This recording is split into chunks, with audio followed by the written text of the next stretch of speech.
dia 1º de outubro, celebramos o Dia Nacional e Internacional da Pessoa Idosa. A data tem como objetivo sensibilizar a sociedade sobre as questões relacionadas ao envelhecimento, ressaltando a importância de proteger a população idosa e de promover seus direitos à autonomia, participação e integração social. E para esclarecer sobre os direitos e deveres dessa população, estamos recebendo aqui no estúdio mais uma vez, com muita satisfação, o advogado Marco Donato, especialista em direito previdenciário. Muito bom dia, respondendo a sua pergunta. A gente teve que trocar por conta de uma questão técnica. Eu tô presa na fiação aqui do computador agora. Ele perguntava aqui nos bastidores, acho que vocês ainda ouviram um pouquinho do áudio. Muito bom dia, doutor Marco. Bom dia, Paulo. Bom dia, Erli. Bom dia a todos de casa. É um prazer estar aqui com vocês e, sobretudo, falar de um público tão importante, né, que são os nossos idosos. É uma população que cresce cada vez mais no nosso país e que deu uma contribuição imensa, né, para que nós estejamos aqui hoje. Falar em contribuição, né? O que é o Estatuto do Idoso, doutor Marco? E o que é que ele contribui, o que é que ele traz de garantia de direitos para a população idosa hoje, o Estatuto? Eu acredito que seja uma das legislações mais importantes que a gente tem, né, na proteção desse público tão importante, né, que são os nossos idosos. E ele surgiu em 2003, né, no intuito de literalmente trazer a proteção, reconhecer alguns direitos à pessoa idosa. E aí a gente tem uma gama de situações, né, desde do estacionamento prioritário ao atendimento prioritário no sistema público de saúde, não só no público, no particular também, mas também a questão de tramitações prioritárias de processo, a proteção contra a violência, a proteção ao direito à saúde, a medicamento, a isenção de alguns tributos, né, como o caso aqui de João Pessoa, que a gente tem a isenção do IPTU, isenção de transporte. Então, assim, é uma gama de direitos bem interessante que a gente passa a ter a partir do Estatuto do Idoso. O Estatuto do Idoso, ele traz essa regulamentação para o idoso. Eu não tinha me ligado ainda, viu, Paulo? Sobre a questão da isenção do IPTU, tá? Para ter essa isenção de IPTU, precisa o quê? Só o proprietário do imóvel ser idoso? Não, ela tem alguns outros requisitos. Certo. Né? Esse requisito ele varia um pouco de cidade para cidade. Né? Assim, tem uma ressalva que é bem interessante, que é quem é idoso, né, para fins de lei. Porque assim, muita gente acha que é os 65 anos de idade, mas a legislação ela traz os 60 anos de idade, né? Sobretudo para aquela questão de tanto o IPTU como o transporte. Então, o IPTU aqui em João Pessoa, por exemplo, nós temos uma situação onde uma pessoa com 60 anos de idade, que tem apenas um imóvel e que tem uma renda familiar de até 2 salários mínimos, aí ele pode buscar essa isenção desse IPTU. Aí ele vai na prefeitura, faz o requerimento e aí vai fazer jus a esse benefício. Doutor Marco, o senhor falou aí num ponto polêmico. A idade que é considerado idoso, 60 ou 65 anos, até porque o transporte público aqui, pelo menos da capital paraibana, e muitos ouvintes ligam perguntando e questionando por que a partir dos 60 não tem direito até a gratuidade. Qual é a diferença? Podem ter leis municipais, algo que possa gerir tudo isso de forma mais singular, de forma mais particular? Por que as pessoas às vezes não têm direito a um acesso ou benefício da pessoa idosa com 60 só depois dos 65? É justamente esse ponto da legislação municipal, que aí ele vale tanto para o IPTU como para o transporte dentro do município, né? Que é aquela situação onde cada município ele vai legislar de acordo com o que foi entendido naquele determinado município. Então tem municípios, como a casa aqui de João Pessoa, que isentam o IPTU a partir de 60. Já tem outros que isentam a partir de 65. Existe a possibilidade de você ter esses benefícios, mas existe uma legislação específica de cada município que pode trazer uma diferenciação pequena em relação a isso. No entanto, o interestadual, ele é sempre 60. Né? O interestadual ele passa a ser 60, ele tem só o requisito renda, porque aquela pessoa que tem até 2 salários mínimos vai ter isenção, e aquela pessoa que recebe mais que isso, ela vai ter a metade da passagem, né? Tem direito à metade da passagem, garantindo aqueles 10%, né, do ônibus ou do transporte. Interestadual, né? Isso, você vai viajar para Patos, já está nos 10%.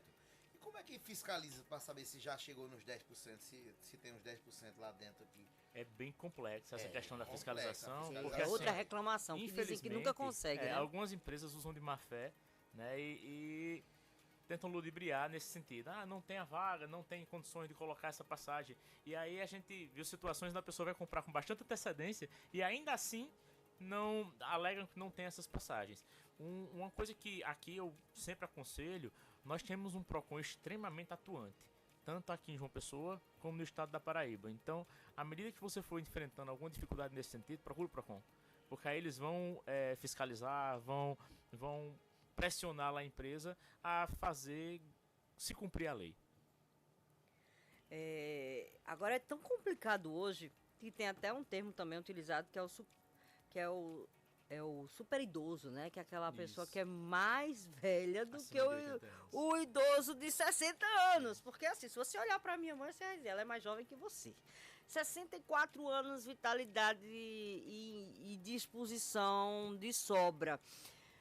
Na hora da prioridade, o super idoso, que é a pessoa com mais de 80 anos, tem uma prioridade ainda maior do que um idoso com 60, ou eles podem brigar ali na fila? É justamente isso. Porque tem um atrito, viu? Isso foi uma ressalva que foi feita na legislação, que eu acho extremamente importante, que é o fato de tratar a pessoa acima de 80 anos com essa super preferencialidade.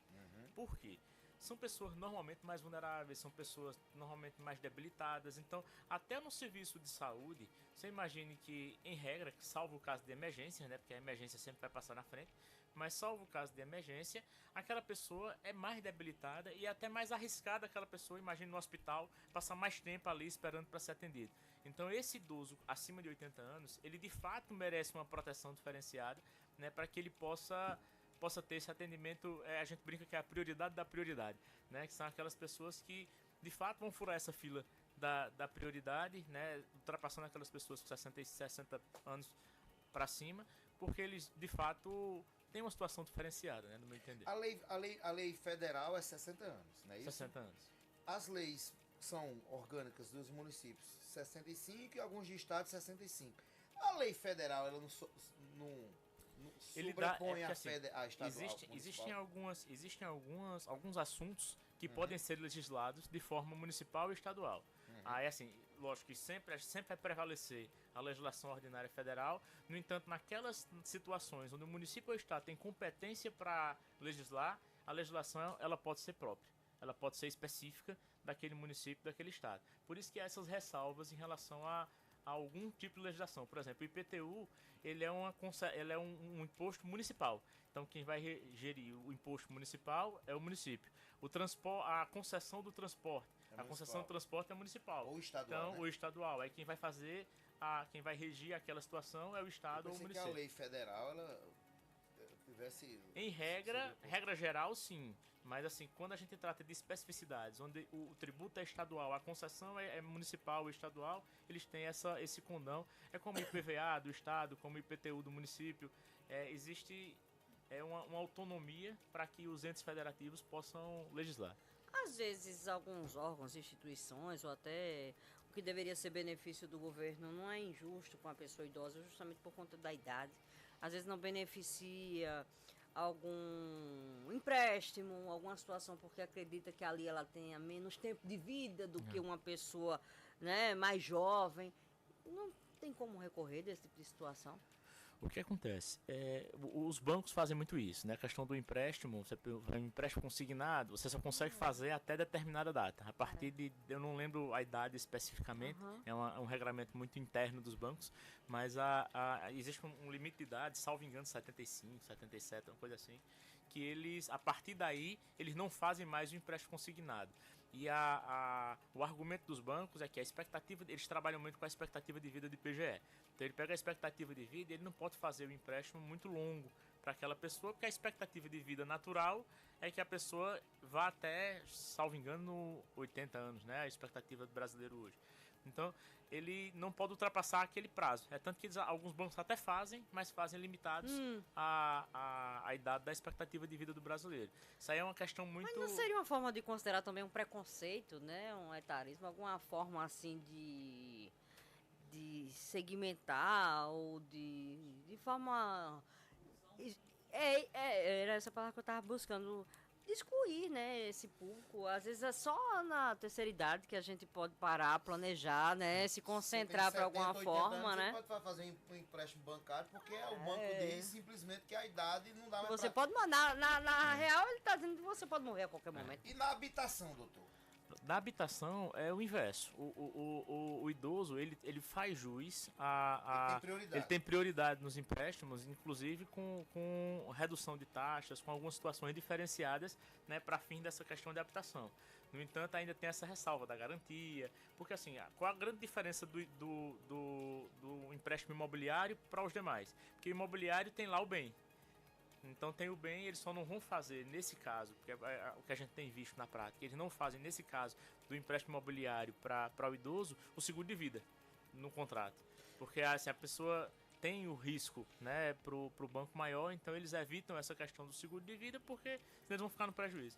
Dona Wanda participa sempre com a gente aqui, mandaram uma mensagem aqui. Pergunta ela aí, ela ganhou um salário mínimo, né, da pensão, aposentadoria, certo? Ela tem por volta dos 80 anos, não é isso, Paulo? A dona Wanda? Tem. 80 anos, tá?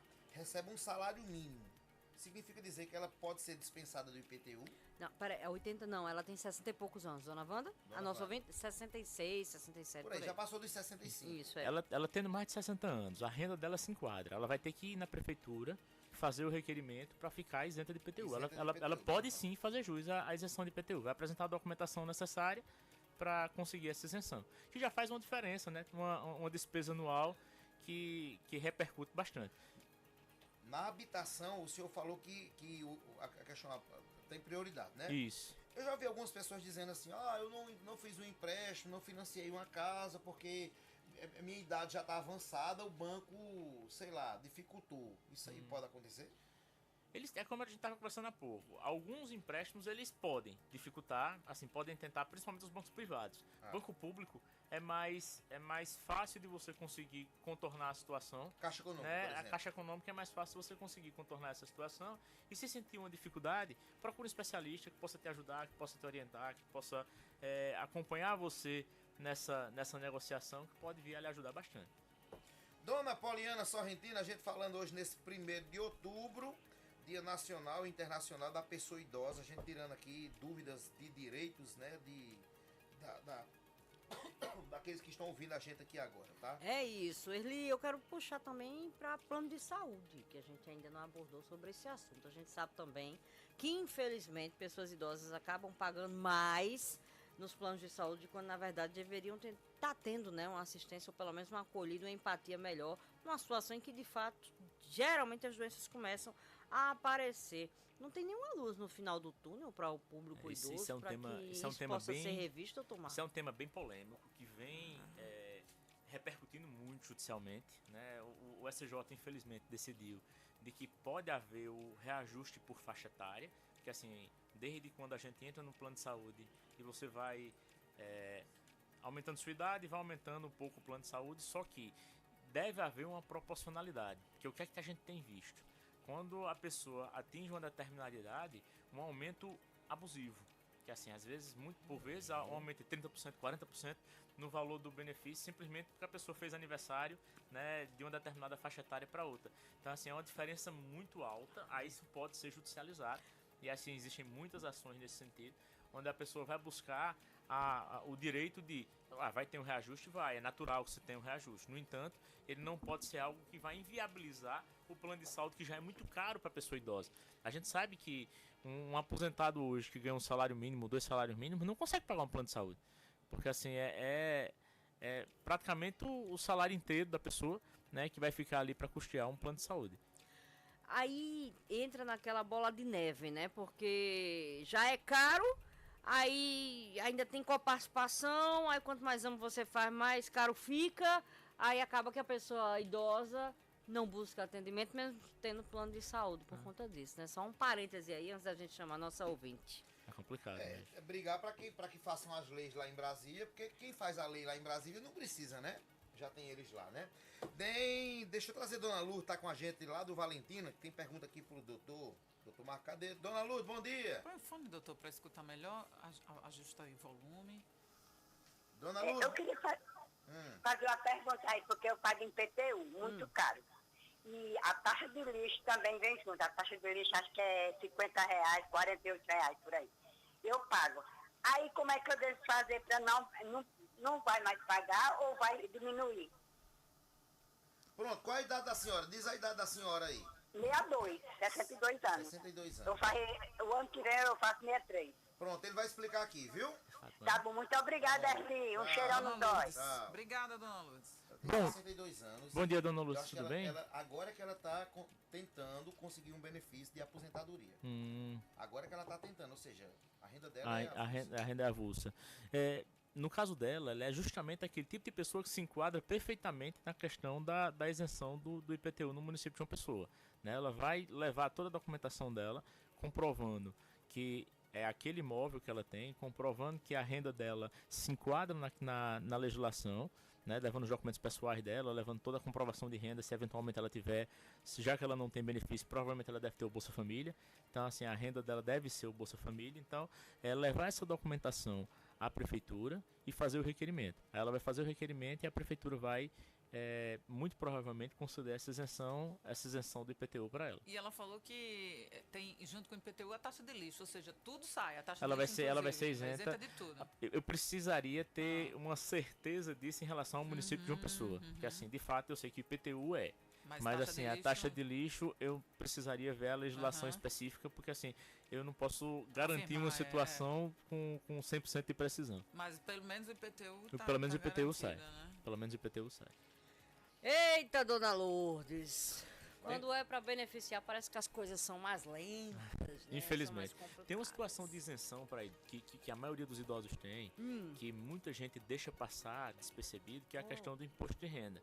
Porque assim, tem uma situação de imposto de renda, a gente sabe que a grande maioria dos idosos tem alguma questão de saúde, né? Sobretudo cardiopatia, né? Demência, que tem sido cada vez mais comum, sobretudo problemas mentais nos nossos idosos.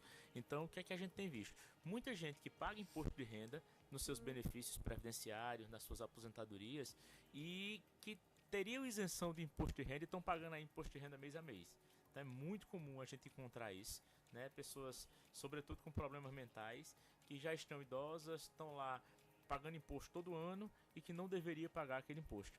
E lembrando que quando a gente judicializa, pode receber os últimos 5 anos do que foi descontado de imposto de renda se a pessoa tiver a comprovação da doença anterior. A gente tem visto muito isso. O idoso está lá com Alzheimer e ele está descontando imposto de renda todo ano, descontando todo ano e está lá pagando o tributo, só que ele já tem a comprovação desse Alzheimer há 5 anos atrás e ele vem nesses últimos 5 anos pagando imposto. Ele tem direito não só à isenção do imposto de renda, mas a receber de volta o que ele pagou nos últimos 5 anos. Coisa boa. Aí é uma situação bem Se ele interessante. pagou nos últimos 10 anos, só recebe os últimos 5 por conta da questão da prescrição. Então, nesse aspecto, para que o idoso não seja lesado, eu falei de idosos que são muito ativos, mas tem aqueles que precisam de uma atenção especial, cautelosa, cuidadosa da família. Quais são os compromissos da família com a pessoa idosa? É bem interessante esse ponto, Paulo, porque assim, infelizmente a gente vê muito aquela questão de maltratos, de abandono, né, dessas situações todas, principalmente quando se tem uma condição financeira um pouco melhor, parece que é pior, né? Porque assim, abandona o idoso em um asilo, em algum lugar e fica usufruindo daquele recurso, né, que foi objeto de trabalho da vida toda do idoso. Isso é crime, né? Assim, é um maus trato ao idoso, está previsto lá no Estatuto do Idoso, né, que a pessoa vai responder criminalmente por isso. Então assim, o que a gente sempre orienta, tomou conhecimento do idoso que está sendo maltratado, que está sendo lesado, que está sendo roubado, seja por um filho, por um parente qualquer, denuncia que esse cara está cometendo um crime. E aí é interessante a gente buscar resguardar esse pessoal. Da mesma forma, aquele idoso que é abandonado sem renda pelos filhos, ele pode sim buscar uma pensão alimentícia da mesma forma que um filho pode buscar para um pai, né? Assim, aquele mesmo preceito de que há uma dependência daquela pessoa e se eu tenho condições de custear, eu tenho a obrigação enquanto filho. Então, se um pai foi abandonado, o uma mãe direito foi do filho abandonada, contra o pai, ou seja, de pedir uma determinada pensão, alimento, também do pai. é recíproco do pai para com o a filho. favor do filho. Ele pode vir buscar sim uma pensão alimentícia junto aos seus filhos e inclusive escolher aquele filho que tem uma condição financeira um pouco melhor, né? Eu tô aqui com uma pergunta da nossa amiga jornalista Mafalda Moura, que está aqui dando audiência ao nosso Conexão Clube Tambaú. Ela botou: oi, Poli, bom dia. Mafalda, tô atenta à entrevista e queria saber, além de Alzheimer, alguma outra doença dá direito a essa isenção ao idoso no imposto de renda? O rol ele é bem taxativo na legislação. Ele fala de Alzheimer, cardiopatia grave, fibromialgia, traz Parkinson, ele não fala nem Alzheimer, ele fala demência como um todo. Então, às vezes, nem é Alzheimer, porque tem algumas outras doenças que também causam demência, que cabem nessa situação. E a gente, tuberculose também. Sim. Assim, tem algumas doenças específicas que estão lá no rol taxativo da lei. E aí, essas doenças, elas trazem essa possibilidade da isenção do imposto de renda. Bora encerrar a nossa participação. Quando o assunto é bom, parece que Flui. voa, mas Mais ele uma tá vez sempre ele aqui aqui com a por gente. aqui, né, doutor Marcos? Já é cadeira cativa nossa aqui, aguardando a próxima visita e desejando volte sempre aqui. É sempre um prazer estar aqui com vocês. É muito bom ter a oportunidade de esclarecer a população e estamos sempre à disposição. Precisando, pode contar conosco. Obrigada pela aula mais uma vez, doutor Marcos. Com certeza outras pautas virão para que o senhor volte por aqui. Viu? Um abraço, um bom dia para vocês, bom dia a todos de casa. Um excelente Mais uma vez outubro com a para o gente senhor. aqui. Amém. Lá no Instagram, doutor Marco Donato. Marco Donato. Obrigada. Ó,